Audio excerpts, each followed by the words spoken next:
ร์ริวครับวันนี้มาแล้วครับครับผมเห็นเราสองคนช่างวิทย์กับผมครับก็จะมีหมวกแปลกๆวันนี้อะไรวันนี้เราอยู่ที่ไหนไอบิ๊กวันนี้ร้านของ X Suga ที่ตนวดบ่อตกปลาชื่อVIP ครับ VIP ครับนะครับที่นี่นะครับวันนี้เราก็มาอยู่อาณาจักรลอกมือสองเนี่ยมีเต็มเลยเนี่ยเยอะแยะเลยเนี่ยดูเดี๋ยวแต่วันนี้เอาคุยลอกใหม่วันนี้มีอะไรใหม่วันนี้เลยนี่ตัวใหม่ล่าสุดปีใหม่ล่าสุดต้องเท้าความว่าตัวนี้ที่เฮบิ๊กได้มานี่ตัวนี้เป็นนี่คือลอกไดว่าเซอร์เทสครับ2016ใช่ปีนี้เนี่ยในกลุ่มลอกสปินนิ่งที่โดดเด่นของไดว่าครับก็มีเซอร์เทสนี่แหละที่เข็นออกมาอยู่แถวหน้าเลยใช่ออกมาฟัดกับค่ายดังคู่แข่งซึ่งเมื่อต้นปีเราก็เคยวิจารณ์ไปทีใช่ครับใช่ครับว่าถ้ามีโอกาสเราจะไปสรรหาเซอร์เทสแต่ถ้าว่าครับไอเซอร์เทสตัวที่เป็นตัวที่เราพูดคุยกันตอนนั้นมันคือเซอร์เทสบอดี้ชิ้นเดียวใช่ซึ่งวันนี้เนี่ยไอบอดี้ชิ้นเดียวนั่นเป็นขนาดอะไรนะช่างวิทย์เบอร์ 3,000 ครับเบอร์ 3,000 ขึ้นไปใช่เบอร์ 3,000 ครับเบอร์ 3,000แต่ว่าไอลอกตัวนี้เนี่ยที่มาอยู่นี่เบอร์อะไรช่างวิทย์ตัวนี้เป็นเบอร์ 2,500 ครับตัวนี้ 2510ผมดูจากสเปค2510 PEH ครับผมชอบตรงไหนชอบตรงอัตราทดใช่ H ก็คืออัตราทดสูงใช่เป็นไฮเกียร์นะครับ 6.0 ต่อ 1ครับก็คือหมุนมือหมุน1รอบตัวแขนกว้านเก็บหมุนซึ่งระยะสายเขาจะมีบอกซึ่งมันจะเก็บระยะสายได้90เซนติเมตรเกือบเมตรเลยนะก็เกือบเมตรก็คือพวกนี้ก็คืออย่างที่เราเคยอธิบายแบบพวกที่เป็นรอบเฮสอะไรพวกนี้ก็น่าจะเอาไว้สำหรับเพื่อมันส่งผลในการสร้างแอคชั่นใช่สร้างแอคชั่นชัดเจนเลย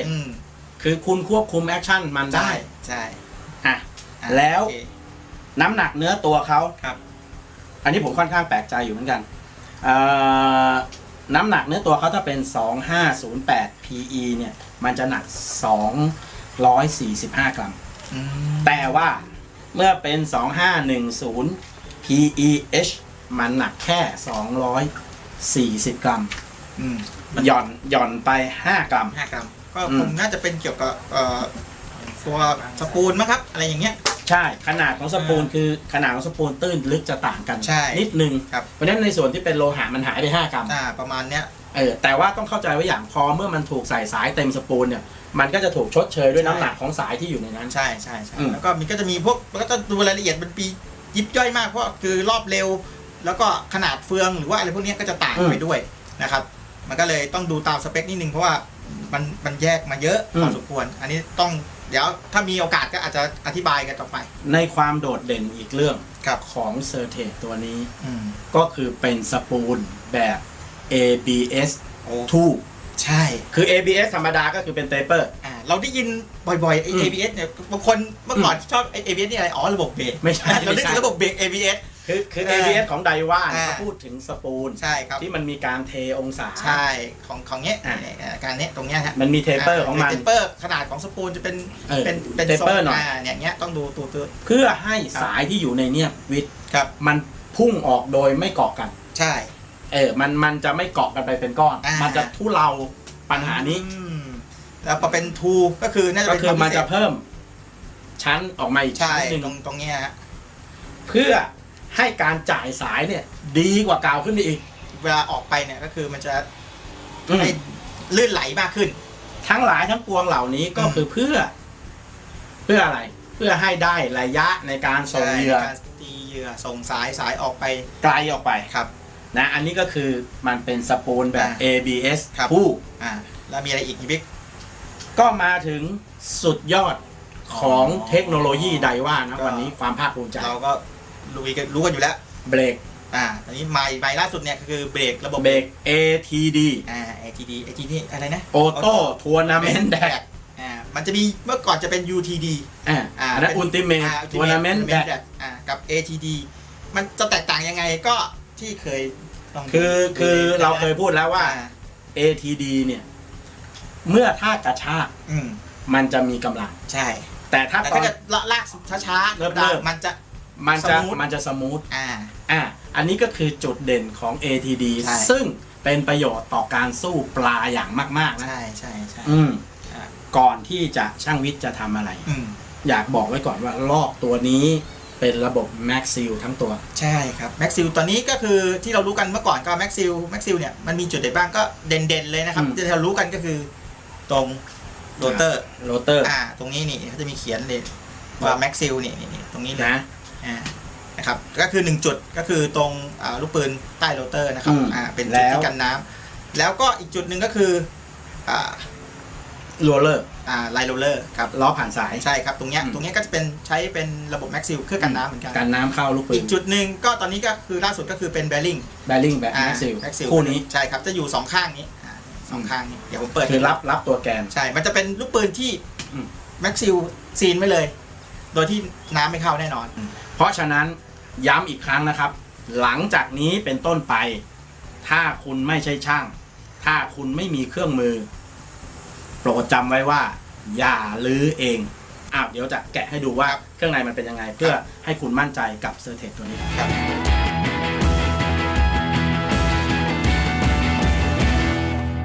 เพราะฉะนั้นพร้อมแล้วก็แกะเลยได้นะครับก็อย่างนี้ก็มีอะไรก็ลองดูครับมีอะไรเพิ่มเติมสำหรับผมเนี่ยนะคำว่าเซอร์เทส2016เนี่ยชัดเจนโดยรูปลักษณ์ที่สุดผมคิดว่าแบบที่ญี่ปุ่นนิยมเลยก็คือเรื่องของเอวของสปูล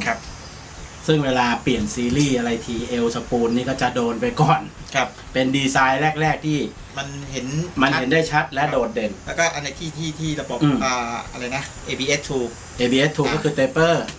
นะครับเป็น ABS เป็นเตเปอร์เป็นเตเปอร์แล้วก็ทูน่าจะ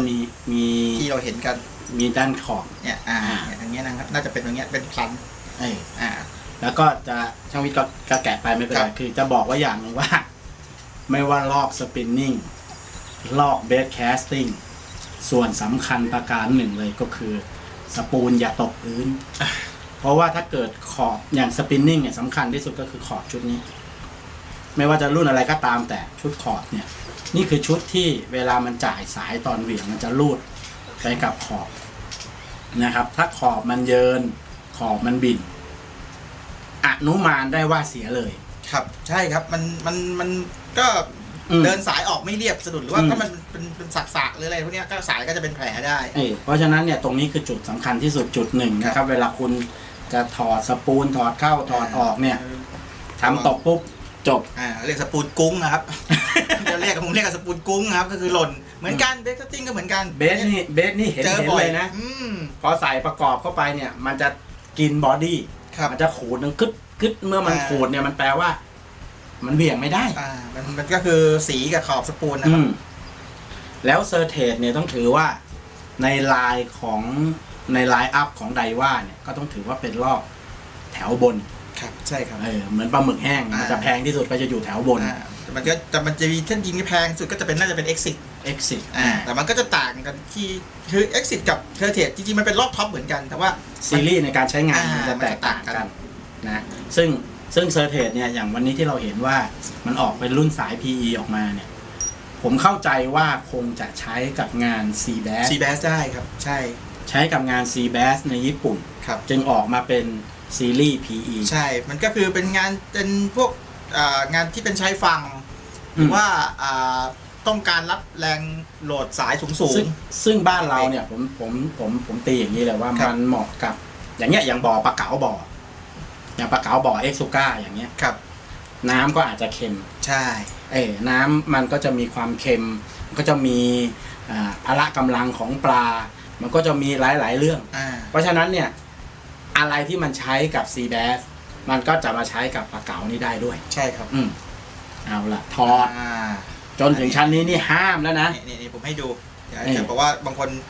ก็ไม่รู้ก็ถอดออกมาใช่ครับก็มีเนี่ยถอดมาเนี่ยที่เราเห็นนะครับก็คือแม็กซิลเนี่ยจะหลุดออกมาเลยเนี่ยน้ำมันมันออกอยู่เนี่ยแม็กออยดำเนี่ยครับเนี่ยแม็กออยนะครับที่เราเห็นนี่คือแม็กออยแล้วใช่ไหมใช่ครับเพราะฉะนั้นถึงคุณแกะออกมาคุณใส่กลับไปแม็กออยก็ไม่เท่าเดิมใช่คือมันอาจจะบางครั้งก็มันอาจจะไม่หลุดออกมาอย่างนี้หรือมันจะมีอยู่คงรูปก็จริงแต่ว่ามันรั่วได้มันเหมือนมันไม่เต็มอะครับมันไม่เต็มก็มีโอกาสที่มันเหมือนกับน้ำก็เข้าใช่มีโอกาสเข้าไปมีฝุ่นมีอะไรเข้าไปตามซอกพวกนี้ก็มีปัญหาภายในได้ฉะนั้นก็อย่าแกะนะไม่รู้จะพูดย้ำต่อกี่ย้ำหลักการดูแลมันใช่ครับ ค่อนข้างง่ายทีเดียว ครับ ลอกที่เป็นแม็กซิลเพียงแต่ว่าอันนี้ที่เราทำตรงนี้เพื่อ ให้ดู ที่ให้ ภายใน คุณเครื่องใน ครับ รู้จักเครื่องเคลาภายในมันว่าเครื่องเคลาไปเช็ดแม็กออยล์ออกเลย ใช่ครับต้องเช็ดเพราะว่ามันติดเนี่ยเราจะเห็นเนี่ย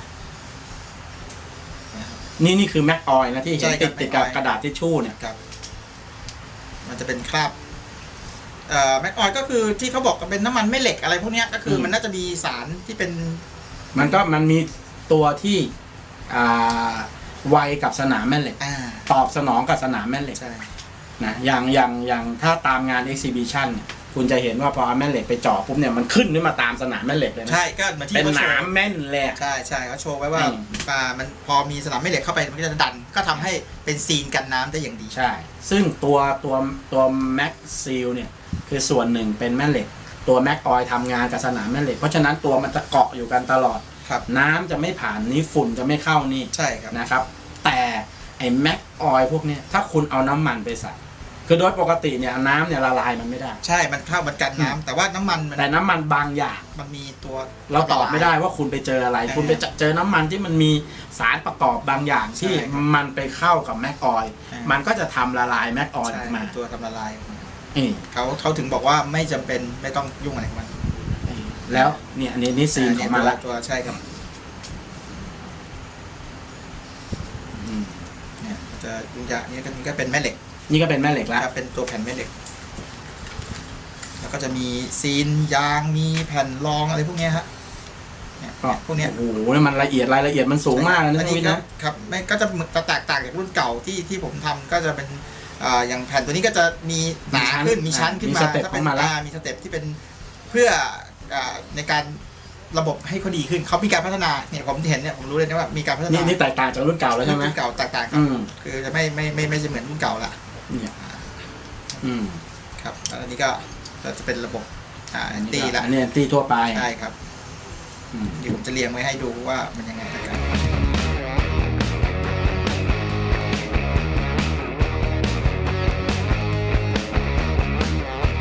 ที่เราให้ดูที่เราบอกว่า bearing maxil ยังไงคือตัวนี้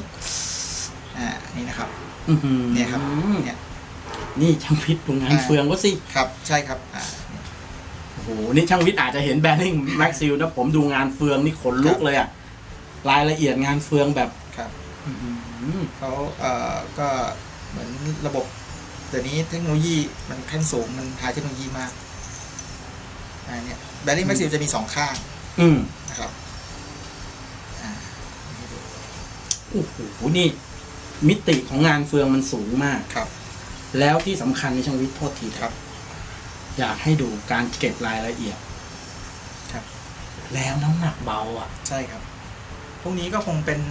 วัสดุพวกโลหะผสม อันนี้เป็น พิศษ อัลลอยพิเศษ ใช่ครับ นะครับ ผมไม่แน่ใจว่าจะคืออย่างนี้ โลหะณปัจจุบันเนี่ยช่างวิทย์เอ้ย โอ้ยเยอะ มันผ มาก สมได้หลากหลายมาก ใช่มันเป็นสูตรพิเศษของทาง เออ ทางแต่ละค่ายของเขา แต่ละคนที่มีความต้องการคุณสมบัติอย่างไรเนี่ย ครับ ก็จะผสมโลหะขึ้นมา ใช่ จนไม่สามารถที่จะเรียกระบุ มันจะระบุว่าอะไรเป็นอะไรที เราต้องดูจากทางทาง ต้องดูเชื้อมันอ่ะ ใช่ครับ ว่าเชื้อมันผสมมาจากอะไร คือบางทีแต่ละค่ายเขาก็จะเรียกชื่อในวัสดุที่เขาออกแบบมาแต่ละชนิด อืม แตกต่างกันไป สุดยอด ใช่ครับแล้วก็อันนี้ก็เราก็มาดูภายในก็จะเห็นก็ดูไม่ค่อยมีแต่ก็จะมีความซับซ้อนพอสมควร จะดูเผินๆเหมือนมันน้อยชิ้นนะ มันน้อยชิ้น แต่บนความน้อยชิ้นเนี่ยฟิตติ้งมันดีมากเลยนะ โอ้โหมันพวกนี้คือ เนี่ยดูดิ ครับ โอ้โห เนี่ยผมต้องคือผมเนี่ยเครื่องมือผมจะมีเนี่ยผมจะมีเบอร์หัวเล็กคือถ้าดูแล้วไม่มั่นใจเนี่ยผมจะ ไม่ ลย เข็นไม่เข็น เพราะว่าไม่งั้นเดี๋ยวน็อตพวกเนี้ยน็อต4แฉกพวกเนี้ยเนี่ยจะนิ่มคือผมลองเทสดูถ้าไม่ได้ผมผ่านเลยเพราะบางทีน็อตตัวชีวิตดูอย่างเงี้ยตัวเนี้ย อืม เล็กมากบางครั้งก็ต้องมี4แฉกที่เป็นไขควงเนี่ยเบอร์โอ้ผมมี นี่ 00อะไรพวกเนี้ย นี่เป็นตัวอย่างที่ดี อย่างเงี้ยมันจะมีเคาน์เตอร์ซิงค์ของมัน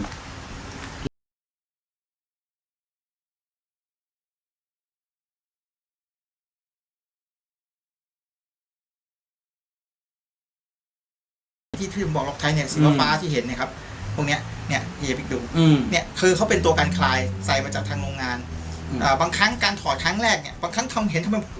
มันต้องเข็นมาก คือผมต้องกดให้ ให้กาวมัน แล้วก็บิด แล้วก็เพื่อเซฟหัวน็อตเครื่องมือต้องดีแล้วหัวน็อตเนี่ยผมถ่ายจะถ้าจะน้อยมากที่จะเป็นรอยต้องเครื่องมือพอดีนะครับพวกนี้สำคัญอันนี้ก็จริงๆก็อยากจะแนะนำสำหรับมือใหม่หรือว่าที่เป็นช่างเนี่ย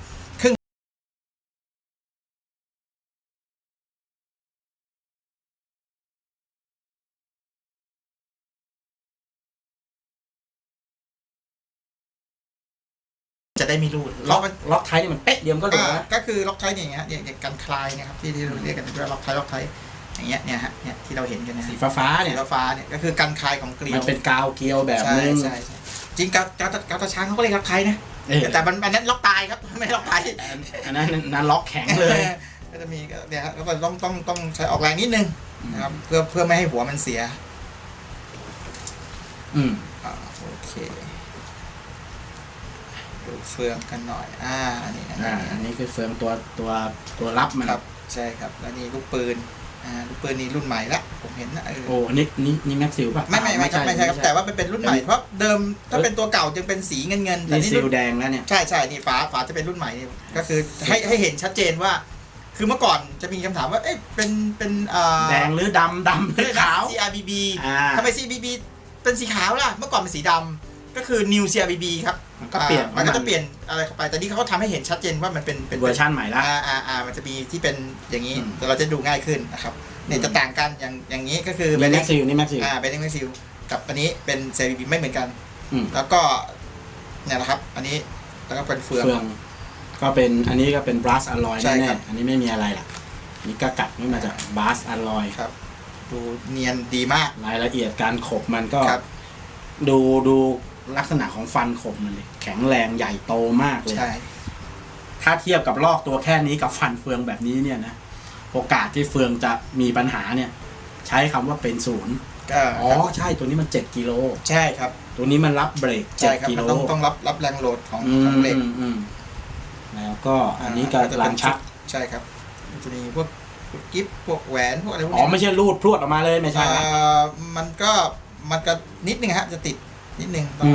อย่างที่บอกครับต้องมีขั้นตอนของการถอดมันมีขั้นการใส่แล้วมันก็มีขั้นการถอดใช่ครับหลายๆคนมันอย่างมาวานก็มีถามอยู่แกะลอกมาล้างเองแล้วประกอบกลับไปมันไม่เนียนเหมือนเดิมอันนี้ปัญหานี้ผมว่ามันตอบยากนะแต่มันมีหลายสาเหตุเราก็ไม่รู้ว่าคุณประกอบยังไงใช่ครับมันมีโอ้โหเดี๋ยวครับนี่ชุดสไลด์รางชักสปูนนะครับมีแบริ่งรับคู่นึงอ่ะเป็นแบริ่งรับคู่ถ้าตัวเก่าผมจะเป็นตัวเดียวคือไอตัวบนเนี่ยมันเป็นโอลิงบนโรลเลอร์มันก็เป็นเหมือนบูสเป็นตัวประคองเป็นโอลิงบนโรลเลอร์แต่ตัวรับโหลดเนี่ยอยู่นี่แล้วเป็นแบริ่งสองลูกเลยไฮ้ยะก็น่าจะมาจากพวกรุ่นที่เป็นเซาเดก้าอะไรพวกนี้จะเป็น2ลูกเหมือนกันมันจะกำลังเบรก7กิโลนี่มันน่ากลัวเนาะแล้วก็จะเป็นอันนี้ก็คือชุดนี้ละอันนี้ไม่มีอะไรชุดขับล้างชักก็เป็นเฟืองก็คือถอดมาก็จะเป็นแบริ่งตรงนี้ผมเอาเนื้อกันเพราะเอาให้เห็นไม่ต้องแกะออกมาหรอกเพราะว่าอันนี้เราให้เห็นดูข้างในว่ามันมีชิ้นส่วนพอสมควรตรงนี้ก็คือทั้งหมดของเซอร์เทส2510 PEH ครับขออนุญาตนิดนึงนะผมจะไม่แกะ ATD นะเพราะว่าแกะ ATD มาแล้วก็เดี๋ยวจะไม่เนียนเหมือนเดิมครับคือ ATD มันจริงๆแล้วมันมีตัวกริสนะครับตัวที่ใส่เฉพาะของเขามันเป็นจึงไม่อยากยุ่งนะตรงนี้เนี่ยไม่อยากยุ่งครับเอาเป็นว่า ATD เนี่ยคือการทำงานของตัวชั้นแดรกที่ทำงานระหว่างแดกโลหะและแดกอะโลหะครับใช่ครับพวกแหวนแดกเป็นวอชเชอร์ที่เป็นแผ่นโลหะหรือว่าเป็นมันจะมีสารหล่อลื่นของมันและไอ้ตรงนั้นแหละคืออย่าไปยุ่งเป็นหัวใจของเขาเลยอย่าไปยุ่งนะครับเพราะฉะนั้นเนี่ยเพื่อให้มันทำงานได้มีประสิทธิภาพคงเดิมก็จะไม่ยุ่งกับ ATD อันนี้ก็มีส่วนหนึ่งถ้าจะให้ดูหลายคนก็จะอยากรู้ว่ามันก็จริงก็เป็นเหมือนกันนะครับเป็นแม็กซิลเดี๋ยวผมแกะให้ดูก็ได้เพราะว่าบางคนก็จะมันเป็นแม็กซิลมันยังไงเหรอมันเป็นแม็กซิลทำไมมันเป็นยังไงเพราะว่าหลายๆคนอาจจะไม่รู้เหมือนกันนะครับตรงนี้จะใส่ล็อกไทเหมือนกัน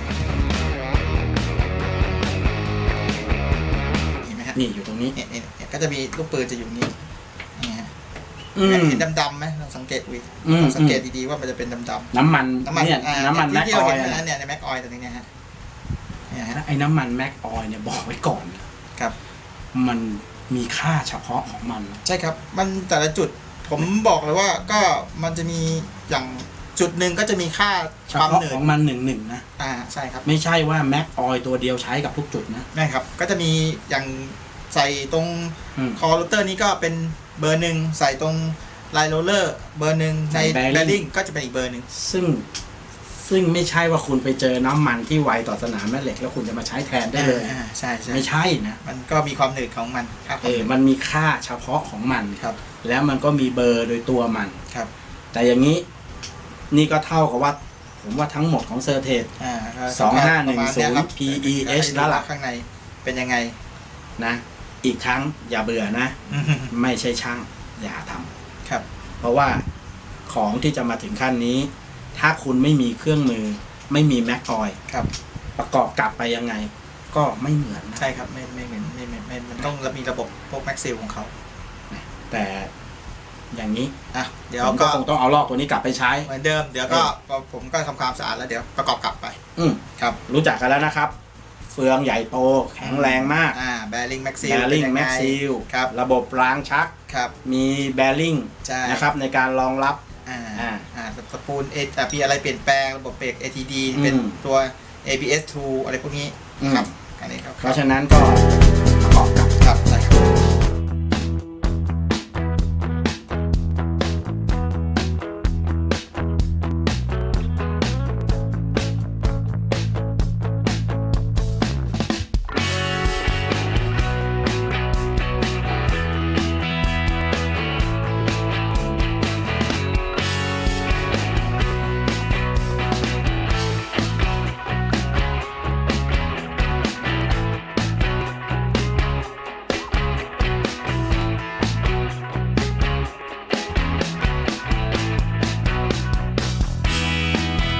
เป็นที่เรียบร้อยกับการพิจารณาถึงเครื่องเคาภายในโดยฝีมือช่างวิทย์นะครับเซอร์เทส2510 PEH นะครับก็โดยสรุปก็คือเป็นรอบที่สร้างความมั่นใจให้กับนักตกปลาได้ตัวหนึ่งนะในสายตาช่างวิทย์ผู้แกะแล้วคอมเมนต์สั้นๆก็ตามสไตล์ครับคือมันก็เป็นรอบที่ทางไดว่าได้ใส่เทคโนโลยีที่ดีที่สุดตอนนี้เนี่ยเข้าไปอยู่ในตัวรอบรุ่นนี้เพราะฉะนั้นก็เป็นการประกอบการตัดสินใจของคุณกับรอบสปินนิ่งตัวต่อไปที่จะใช้งานได้อย่างคุ้มค่านะครับเซอร์เทส2510 PEH ครับ